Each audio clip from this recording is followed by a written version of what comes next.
They are quite benign. We've had a nice rally December, January, first half of February, but the last couple of weeks we've been fairly range bound. There is a view in the market that the non-OPEC producers can meet all of the demand growth this year, and therefore there isn't much incremental room for OPEC oil.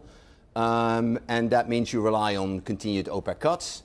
Now, they're doing that, but people think that dynamic for now puts a little bit of a cap on the price. We've had a good amount of spare capacity. Yeah. I think the summer could be tighter than people expect, but yes, this is the dynamic that it currently exists. Okay, that's your key message. Why do you think the summer could be tighter than people? And we've had a very, again, I'll use the word again, benign winter. Storage in Europe for gasoline, for instance, for gas, I should say, is pretty healthy for this stage of the year. But why do you think fuel supplies could be tighter in the summer? Yeah, so at the start of the year, I think generally us, the oil research community, we started off the year quite cautious. But the data has been coming in better than expected. Since the start of the year, we've seen upwards revisions to demand, maybe not quite as high as the OPEC number, but nevertheless, most of us have been raising demand forecast. On the supply side, we're seeing a slowdown in US shale. We've seen a wobbly start in Brazil. We've seen a wobbly start in Canada. We expected inventories to build, but year to date they are kind of flat. If in the first quarter inventories can be flat, then they can draw, possibly quite significantly during the summer period. And you can see some of the strengths in the oil market and other indicators than what we call the flat price of oil, that spot Brent contract. You can see it in calendar spreads, you can see it in physical differentials, financial oil versus physically delivered oil, refining margins. There are a lot of other indicators that suggest that the oil market has already tightened a bit more than perhaps the spot price of oil suggests.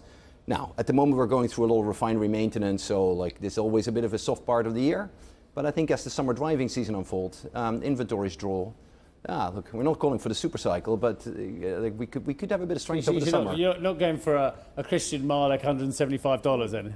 It hasn't quite happened like that, has it?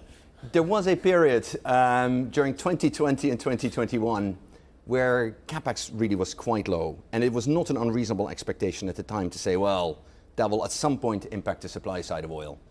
But that should show up in non-OPEC production, and since the summer of 2022 we can conclude that non-OPEC production is growing quite strongly, and with that idea is off the table. If we narrow focus to Asia, we can see prices that Kuwait was charging the Asian customers has gone up. We had a fairly big playbook that was explained to us from the Chinese the other day through the week-long parliamentary session, still targeting 5% on GDP. What sort of strength is coming through from Asia in 2024? Well, when you say Asia, you almost always say China. Exactly. It's such an enormous oil consumer. There's quite a sort of heavy discussion around Chinese oil demand, a lot of concern. But when you break it down and look at the individual products, there are some more encouraging stories to be told. Jet fuel is good, we know that. We can see it in aviation. There's still a lot of flights to come back over the summer. That should boost oil demand. There's been a large petrochemical build-out in China. These units are coming on, and petrochemical margins have actually rebounded recently.